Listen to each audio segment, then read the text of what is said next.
Oh, it's too much. Too hot lady. Glad to be here. Right there. It's right there. Happy Monday. I'm Happy so Monday. excited. I think this is a mid-season finale. There I you think go. This so, too. reeks of Stranger Things season 4. Yes.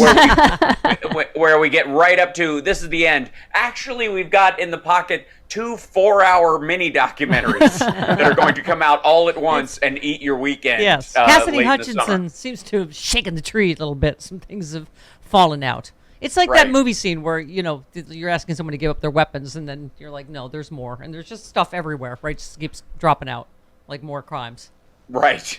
Well, that's again, there's an emboldenment factor, if that's a word, to get people to finally realize they're free to come out from under the shadow of Trump after all this Right. time. And it's going to be a piecemeal effort for years, but there is a bit of a quickening going on, and it doesn't hurt that Donald is running around the country talking out of his rectum worse than ever and is a sweaty mess at increasingly shrinking rallies. Yes. It's Kingmaker, I have I have some notes, Kingmaker. Yeah. Especially when his choices are going to be trounced this fall. Do you like when I go out?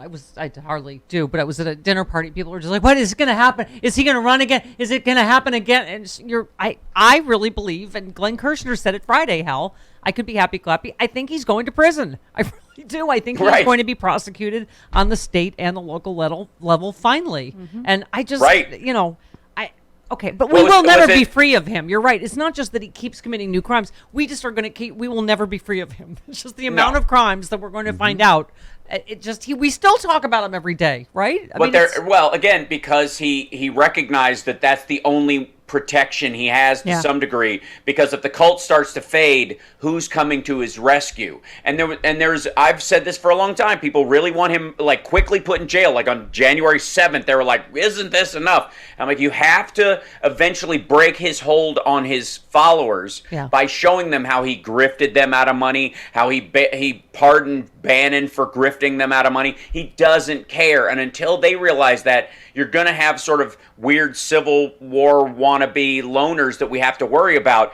But over the process, that one of the greatest things the January 6th committee is doing is letting Trump fans know that he was never really on their side, and a lot of what they had believed was false about his mythology. And then he can go to jail and they won't care. They'll be all like, you know what, I really like that DeSantis fella. That's where and they're starting to do it already. Right. The polls are already pointing in that direction. Trump is panicking about it. He even said last week that DeSantis could maybe be his VP. Hilarious. Not happening. Also, he's not running. Right. Beyond going to jail, I'm telling you, not running. He's not running. He can't afford to give up the money from Save America PAC. He's not running. Yeah. So, okay. I know this is driving you as crazy as it's driving me. Jody and I were talking about all the Biden speculation. First of all, we have to focus on 22 or we're not going to have a 24. But just all the, should Biden run and Biden doomed, Democrats in disarray. I just love that you picked out on Twitter one... I don't know, reporting on a recent meeting. Biden remained intellectually engaged, asking smart questions at meetings, grilling aides on points of dispute, calling them late at night, picking out that one weak point on page 14 of a memo, rewriting speeches up until the last minute. But he looks older. And you just said, but he looks older. He looks older for sake. Like, really? We all look older. Yeah, right. We did when we were younger. I got news for you, kids. The people who would actually think that's a real thing are people who are early enough in their life to think magically somehow they're never going to look older. Right. And also they're still making stupid decisions that make me feel a little safer in the hands of someone who looks older. And in this particular case, the idea that would be the sales point, that it's not that he's not capable in all these things, it's that he looks older to people, or that this is a branding issue. That is not his problem. That's the problem of those, I guess, alleged Democrats, the Just Us Democrats, and that crowd who never wanted him in the first place and are looking for any excuse to broom him out. And capability isn't enough of an excuse. They have to use some sort of like marketing level Trump stuff. Yeah, that really is the story, that you're like, oh, he look older than he did 10 years ago? Because none of the rest of us do. Like, what? Right. Of course he looks older, but and the fact most that of us he's went 70, through COVID, and we look 10 years older after COVID. You're yeah, right. after 1 year of COVID. I Yeah. know, yeah. Well, but also, I mean, Trump's 3 years younger. Like, why do we keep? Why? Right. Okay. And also, did you see this latest rally? He invited 2 supporters on stage in Alaska because he liked their T-shirts, and then he demanded to keep their T-shirts. He literally will take the shirt off their backs, and they will not care. Right. And he they will give it they to took him. their shirts off. Yes. I will say, though, that the interviews with those people at this particular rally and the one right before it was like a flashback to like early 2020 with the Q crowd being the primary driver, a lot of that stuff, and then they disappeared for a bit. Now they're back, and any mid-level support he has run for the hills. Yeah. So they're back to like, there was a woman literally saying that one of her biggest issues was QR codes killing children. Just looking at a QR code. Yeah. Well, Hal, that's what I always say. If you watch Jordan Klepper's interviews, you're so depressed, but you have to realize they are the crazy minority fringe. This is not, because then you think, oh my God, I live in a country entirely full of crazy people. Right. No, you don't. Yeah. Right. No, you do not. Right. That's my point. Yeah. Most people are getting on with it. They just hear what level of news they get in the regular. Our biggest concern is the regular news right now. Yeah. It's just we added 380,000 jobs last month. And the dollar is stronger than ever. This is like the whole money printing story about the Fed gas that everybody's been telling. Have fallen every day for a month. Yeah. Right. Yes, and they're going to keep falling. And the Saudi trip is it stinks, and you can tell Biden hates it, but it's necessary to stave off starvation in North Africa. Right. I don't know how to express that more to people because that oil isn't coming here. Right. That oil is going out into the market. And I got news for you too. The more oil the Saudis release, the less they have. They are dwindling. They are cash poor right now. That's why they're taking a lot of money out of the stock market currently, and they're running out of oil reserves. Yeah. The Saudis do not have anywhere. They have like the 8th largest oil reserves in the world after a huge drop off after number 3. So they're going to be less of our concern over time, and it's about diminishing that threat in the near future so that in the future we have a relationship with a country that sells rugs and dates and has normal interactions with its fellow countries, as opposed to we have all the oil, we're sitting on the gold, and you can't do anything lest we ruin you. Yeah. Or whose comedy bit was that? Rugs. Right. You don't want carpet. You want an rug. What is that? Taylor Negron had a wonderful bit about like buying, a carpet, a rug he wanted carpeting for his house, and the guy was trying to talk him out of it, and that was the characterization of the fellow trying to sell him an rug. That's a bit so good it outlives you. Exactly. Yes. Exactly. By the way, the T-shirts that Trump literally took off the backs of his supporters, you'll not be surprised to know, were completely covered with photos of Trump. And he said, I want this shirt. I'm going to wear it to the next rally. Do you think he's going to wear a tight T-shirt to the next rally? No, Do you think he would look good in that? Do you think he'd look...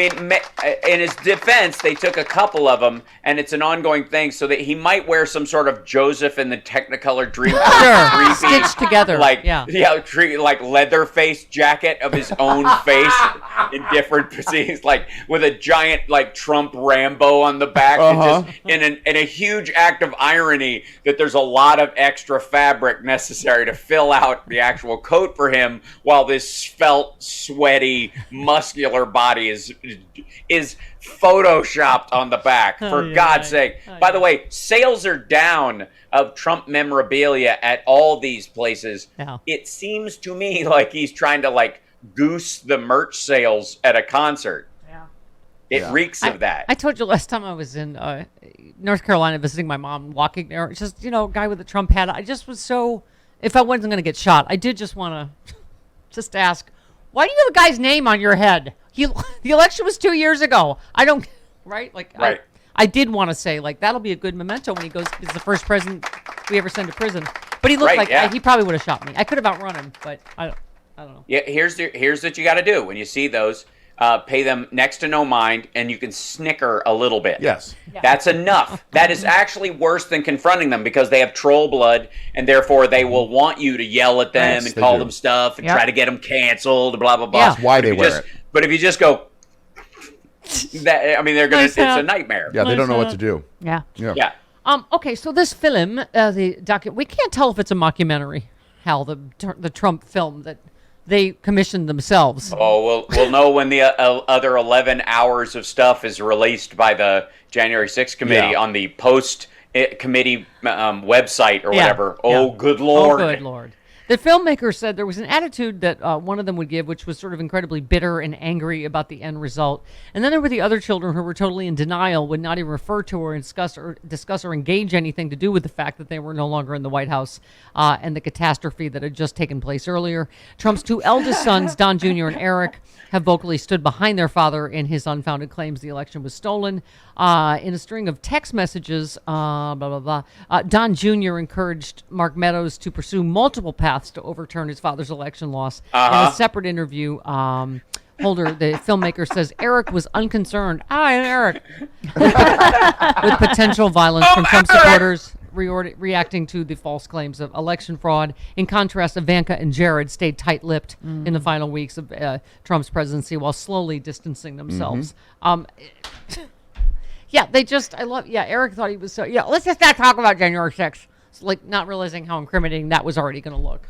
Well, here's the thing. Jared and Ivanka had already pulled the ripcord when they saw the internal polling in August. They were done. And again, you got two factions in that family right now. Right. Don and Eric, who work in the actual company currently, who think it's actually got some legs and that they can make money off the real estate holdings and stuff because they still get some kind of branding checks in and stuff. Yeah. But it's nowhere near what it was, and it's on a constant dwindle. Ivanka and Jared know this and think, to some degree, it seems, that there's going to be a branding rebound after the old man croaks. And that it'll go up, it'll be about lineage, kind of like a Kardashian thing. And that they can rebrand it under who they are and who she is because she's way more popular than the other two and sort of rehab the Trump brand as something of class. And that's the split going on, and you can see it in the documentary. You can see that, like, they're already like, "What election? I'm done." And Don Jr.'s like, "Wait, we have to win. You don't understand. I signed all the paperwork while Dad was in office. He made me in charge, and then I had to do all the illegal stuff he was doing. What are you talking about? He's not president anymore." Like, that's the worry. Speaking of which, did you see Matt Dowd yesterday, the former, Republican, the strategist? He said, I mean, just this party. He said their plan is basically sitting around hoping he dies. Yeah. He's, in talking to a lot of, he wrote a new book talking to a lot of Republicans. He said that's their plan. Yeah. Is to hope he dies. And I'm like, that's going to make the biggest celebration in the history of the country then, because a lot of us, right? I mean, I come here not to praise Donald Trump, but to bury him if we can get the casket closed. I mean, it's a little, not so much. It's just the thing is he wanted to die wearing all those Trump T-shirts, and they're sticking out the sides, and it's gold. Apparently, he's taking the family fortune with him. He's taking all of the money Mary Trump should get in the legal proceedings, and he poured it into his coffin. Like that's like just Pharaoh garbage. Yeah, It's just a freak of that. Exactly.